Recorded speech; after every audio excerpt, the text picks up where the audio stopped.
వరుసలు ఆ నుంచి ఆహా వరకు. ఉదాహరణ పరమేశ్వరుడు. దీన్ని విడదీయండి. పరమ అంటే ఈశ్వరుడు. పరమ మనము పూర్వ పదంలో పరమ మనం ఏం కలుపుతున్నాం లాస్ట్? ఆ.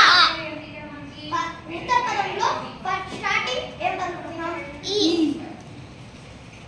చూడండి, ఈ ఏ వచ్చింది, ఈకి ఏ వచ్చింది, ఊకి ఓ వచ్చింది, రూకి ఆర్ వచ్చింది.